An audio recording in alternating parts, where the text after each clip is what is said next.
What up? It's your boy, Jacob25 here, back with another video. And today, we're gonna be doing an Anime Last Stand video. Um, this is like 2 hours after not Ichigo, Aizen video. So, at least the time of uploading the video, not necessarily like the day of. So, we're gonna see what Yamamoto can do.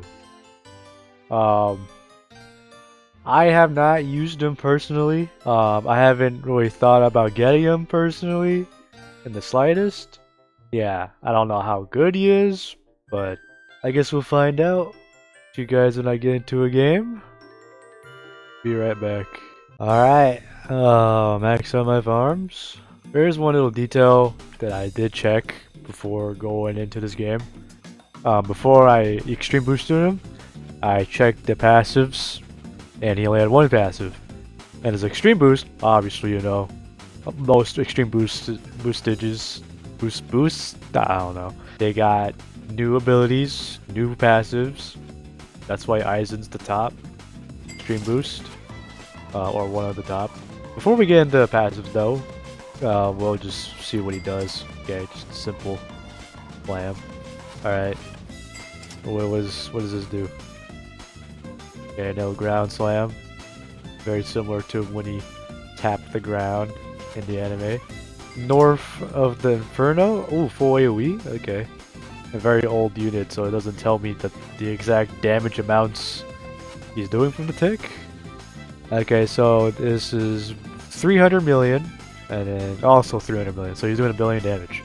And then if I add these numbers up, 1.4, he's been doing 2.1 billion damage if he has his buff right here.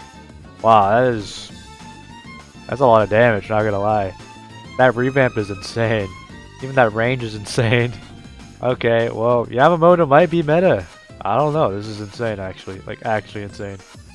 I don't know what this north business is though. Like, I get there's like a north, south, east, west, but like, we'll find out though.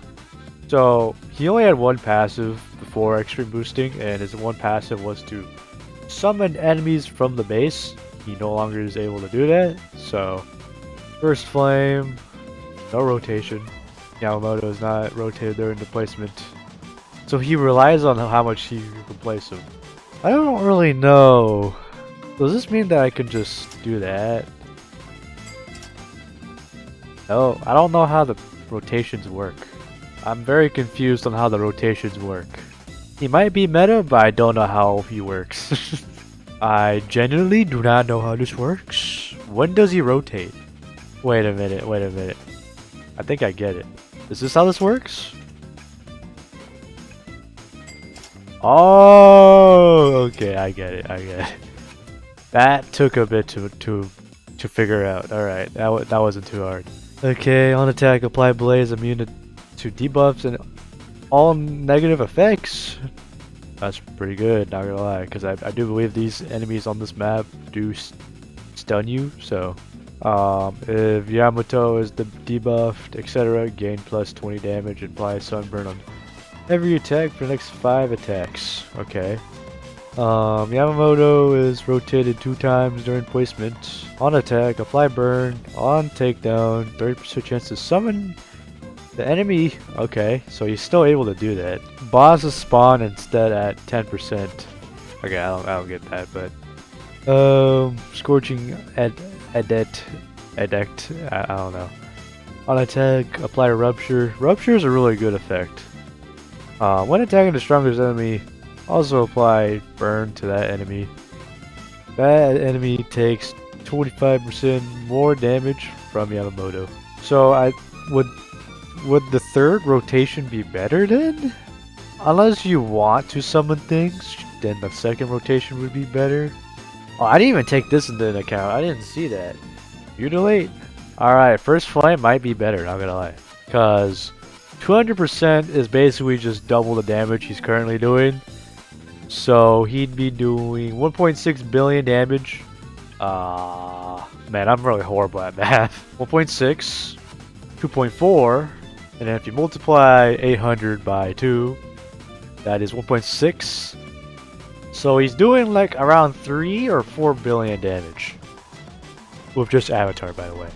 I don't know how much better that is when he's doing Rupture. Yeah, in my opinion, the first rotation, or the no rotation, might genuinely be better. I'll probably have to get more opinions on this, but from what I can tell, the non-rotation, the no rotations is just better overall than all these passives, if I'm being honest. Well, that's Yamamoto. I might do a crit build on him, only because he can attack every 6 seconds. And then if I get like, let's say, whatever that support shield thing is from Pearls, either that, Mastery, or Glorious, I think that's like 4 or 5 seconds per attack, so that's very valid to do crit. Either crit, or you can either do DPS. But I don't really see why you would do DPS, because he's already doing 3 to 4 billion damage with just Avatar, so his mechanics are actually really interesting. Yeah, I do believe that he didn't do that previously, so yeah, because he only had one passive, and it was to summon things from the base. So all of what we just saw is very, very new. He probably would be better than Guts, maybe, or maybe Shanks, only because he can just do a lot of damage. Yeah, I don't know. It's very, very tough because I haven't tested Kurapika, and apparently he is one of the best.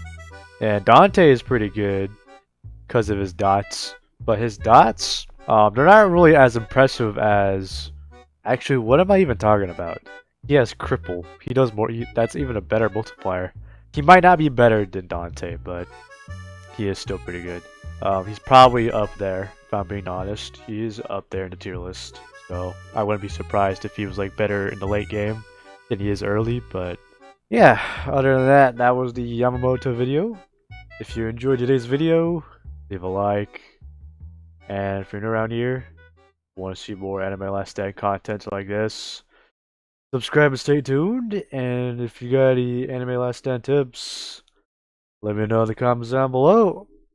And yeah, peace.